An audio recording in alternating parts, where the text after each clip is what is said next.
Is your manager a puppet?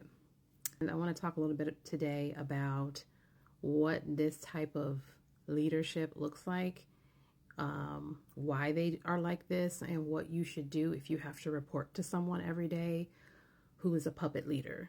Now, these type of leaders are not mean. They're usually not mean people. They're usually nice. They usually are smart and they mean well, but they're just cowards. And cowards really have no place in management, even though that is often what leadership likes. They like to elevate people who are what we call safe bets.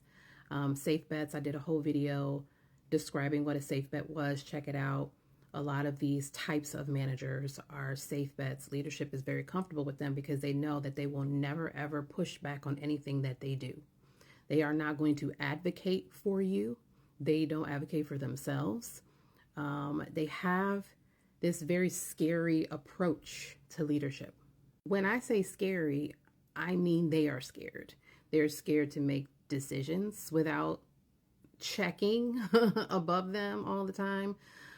They are scared to ask hard questions, and they're scared to be on the receiving end of that. They don't want you asking them hard questions or really any questions. They're very uncomfortable. So this is a big problem for people who are working in toxic spaces where your employer, the leaders at your company, are trying to exploit you as a staff. Your manager should be advocating, should be pushing back against things. And instead, they're just nodding and going along with it, which again is exactly why they are in that position in the first place. These people will watch the people on their staff struggle. They will see that you are overworked. They will not step in to help you. They will let you know, like, this is just what we got to do.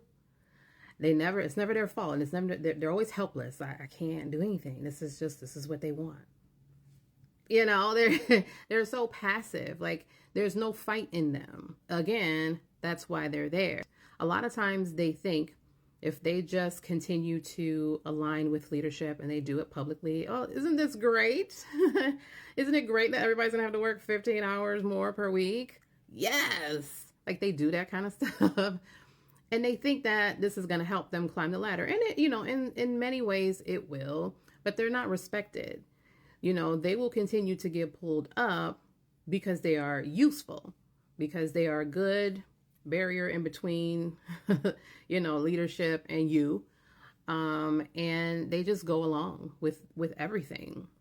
They'll never explain anything. It's like, well, this is just, it's out of my hands. It's above my pay grade. You don't realize, you all don't know how hard it is. Those are all lies. I've been a manager and I can tell you that you absolutely can advocate for your staff. Leadership does not like that. If you're a manager, in a lot of companies, I can't say 100%, but in a lot of companies and spaces that I have been in where I was a manager, I always fought very hard for my staff. Don't keep giving them extra work. Don't keep putting more pressure on them because they're already stretched as it is. And a lot of times leadership is like, they can do it. Go ahead and make them do it. And I'll have to step in. Like, if I'm not successful at advocating for my staff, I'll step in. And sometimes I've had to end up doing the same work as my team while being the manager, because that's what a real leader does. You get in there with them. You roll up your sleeves and get to work. You don't sit there and explain, sorry, nothing I can do. It's above me. And they're often just very scared. They're scared to lose their job. They're scared to fall out of favor with leadership. They need validation from others. And so they won't do anything to jeopardize that, including going to bat for you. They're never going to tell you they have your back because they don't. They'll challenge you as their staff all day, but they won't challenge up. And it's very important, in my opinion, for leaders to be able to do that and do it well. And when they tell their story, it'll be like, oh, I climbed the corporate ladder because I just did the work. I came in early. I left late. That's how I made it. No, you're just silent and obedient. You co-sign nonsense, and they like people like that. That's how you got to where you are. So what do you do if this is who you report to? You document everything and you screenshot everything, all communications, because one thing about these puppets is they will throw you under the bus. They love throwing their staff under the bus. Oh, I didn't. Keep the receipts.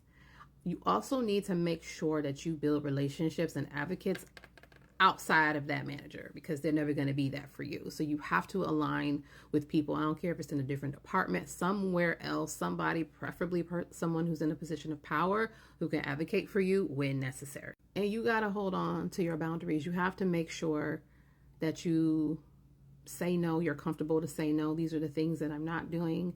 These are the things that I can do, because these people they'll never cut off the work from coming to you. They won't consider how you feel or how things are going. Your well-being doesn't matter, because they're about their own preservation.